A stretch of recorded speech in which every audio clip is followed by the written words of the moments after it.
What is going on, everybody? It's Stas here. Welcome back to another video. So today we're going to break down some stocks, two in particular that I think are pretty oversold, and I also want to break down the debt ceiling, what I think about that. We'll go over Janet Yellen, what the heck is the debt ceiling, and I'm just going to go over the markets in general. So sit back, relax, take a sip of your coffee, hit the like button if you guys find value, and check out my Patreon, link down below. If you guys want my buys, sells, call outs, morning update videos, plus more, all of that's on Patreon. And with that being said, let's get right into the video. So as of now, we're seeing a pretty nice snapback in the markets, a relief rally, if you will. SPY is currently up 1.2%. The Dow's up over 1%. The NASDAQ 100's up 1.7%. And we have the Russell up 0.2% with about 3.5 hours left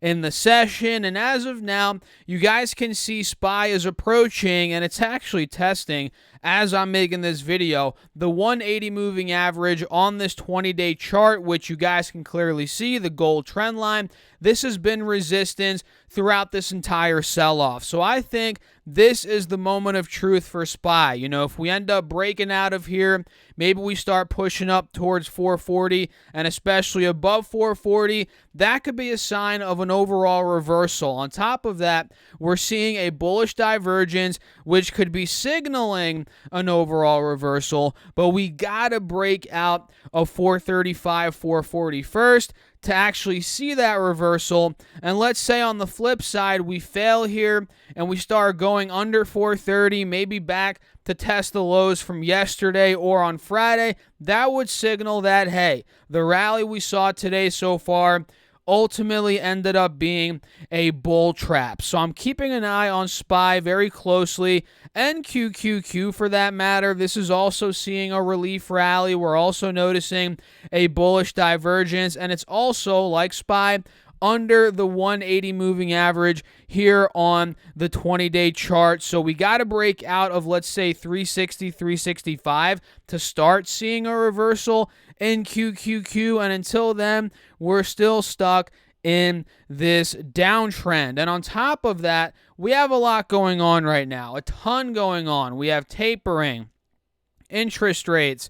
We have the craziness going on with China. We have the debt ceiling, Congress, bills trying to be passed through, you know, and most importantly, the debt ceiling, which, like I said, we're going to talk a little bit about that in this video. So pretty much, if you guys didn't know, the debt ceiling is the total amount of money that the U.S. government is authorized to borrow to meet its existing legal obligations, including Social Security, Medicare benefits, military salaries, interest on the national debt, tax refunds, and other payments. The debt limit does not authorize new spending commitments. It simply allows the government to finance existing legal obligations that Congresses and presidents of both parties have made in the past. And if you guys didn't know, the national debt, what is it, 30 trillion, maybe even more than that right now. It's absolutely insane at this point, and failing to increase the debt limit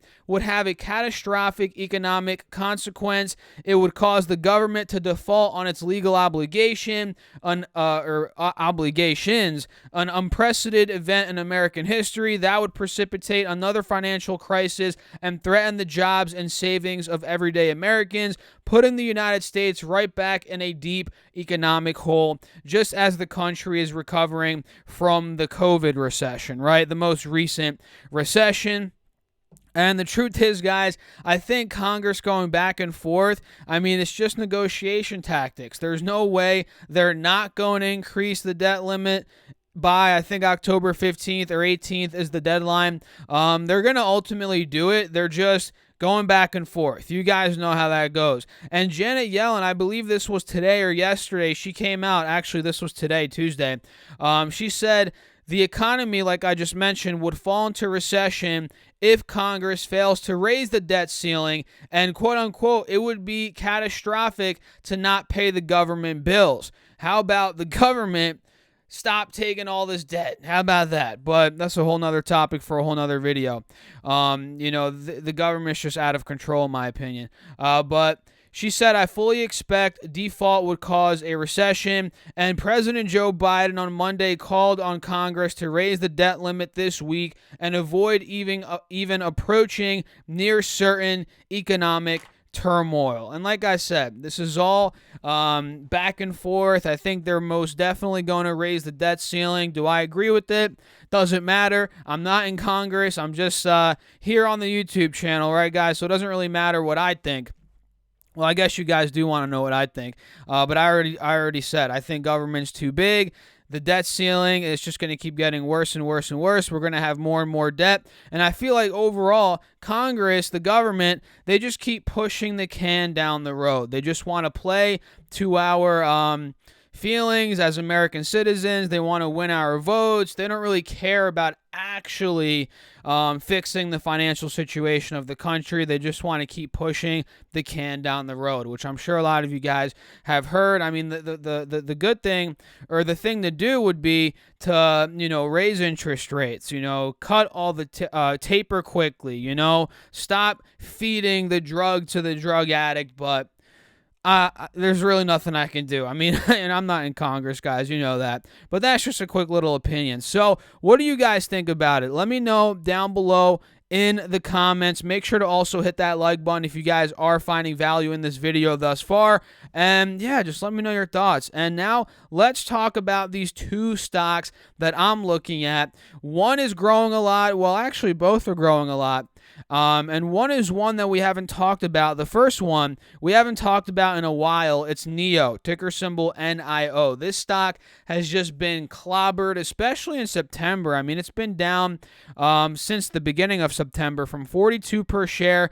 Now it's at 33. The stock is down 20%. It's in a bear market just from the past month. And if you look at the 4-hour chart, this stock was $65 back in the beginning of the year. So it's down a ton more from just 40. It's down from 65. So it is well into a bear market, guys. NIO's down 50% to be exact, from $65 to now about $33 per share. And the company's still growing. It's still growing a lot. With the concerted efforts of NIO teams and supply chain partners, NIO delivered, and we actually just got these numbers a couple days ago, NIO delivered 10,628 vehicles globally in September alone of 2021, which was an all-time high monthly record, representing a robust growth of 125.7% year over year. The deliveries consisted of 1,978 ES8s, the company's 6-seater or 7-seater flagship premium smart electric SUV, 5,200 ES6s,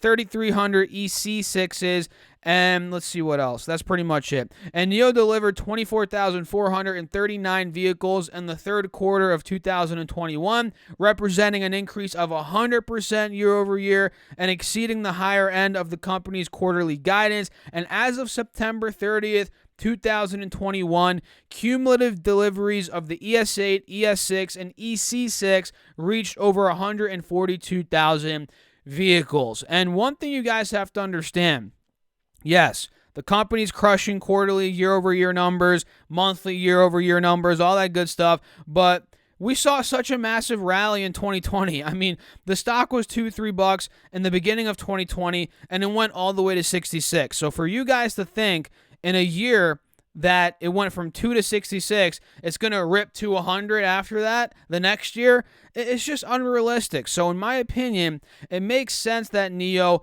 has had a down year, considering it freaking 30x for Christ's sake last year. I mean, come on, guys. We can't see a stock go up, and away and get too far ahead of itself. We actually don't want to see that because then it gets overvalued. There's other concerns around that. So the fact that it's having a down year right now, it makes complete sense to me. Again, it's down about 50%. You guys can see it is holding $30-$35 as support. It has been the past couple of months, and we are seeing believe it or not, a descending triangle, so this could break down and go lower. And the more oversold it does get, let's say it gets under 30 bucks, I'm probably going to be adding more to my position. You know, my average cost on NEO right now, I believe, is like $13. You know, I first started buying it at like $3 My long time viewers know that. I bought all the way up to about like 20, and I actually haven't bought NEO in a very long time. I can't even remember the last time. Probably close to 8 months ago, 9 months ago. I just haven't bought the stock. I've just been holding on to it. And again, if this descending triangle plays out, we see that leg down, I'll be buying more if it gets to 20, 25. That's a spot where I'd consider it. So I'm watching out for NEO here on those pretty good delivery numbers, quarter over quarter, or year over year for the quarter and for the month. Solid. And Chewy's another one. This one's been hammered from about 120 back in the beginning of the year. Now it's at 63. It's down about 50%, just like NEO, and now we're approaching levels that we haven't been at since about a year ago. About a year ago, in November 2020, Chewy was $55 per share, and full disclosure, I don't own Chewy, but if it were to get down to, let's say, 50, under 50 into the 40s, that is where I'm going to be adding a position. And they recently reported earnings, and the earnings were a disappointment. I believe I forget exactly. I think it was the guidance was off.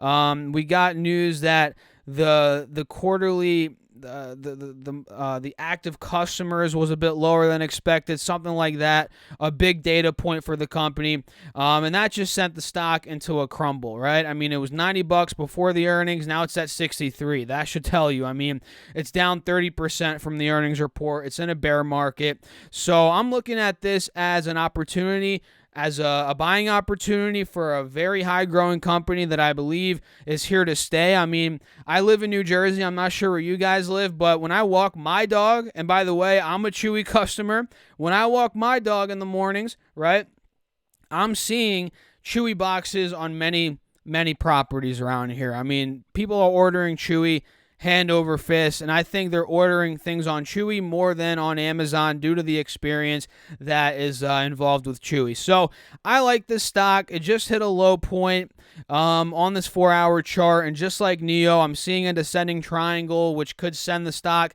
to that $40, $50 level where I'd buy. So I'm keeping an eye on it, guys. So overall, that's it. NEO, Chewy, some thoughts on the debt ceiling, the markets, Janet Yellen. I hope you guys enjoyed this video. If you did, hit the like button, subscribe, drop a comment. Let me know your thoughts in the comments, and make sure to check out my Patreon. If you guys want to keep up with what I'm doing in the markets, my buys, sells, call-outs, morning update videos, plus more, a bunch of content and exclusive stuff over there on Patreon. Check it out, link down below, or you guys can go to StockSurfest.com/Patreon. Make sure to also get your 30 bucks from M1 Finance, your 2 stocks from Webull. Both of those are also linked down below. And that's it. I'll catch you guys in the next video. Thanks for watching again. As always, keep crushing the markets. Stay safe out there. Peace out.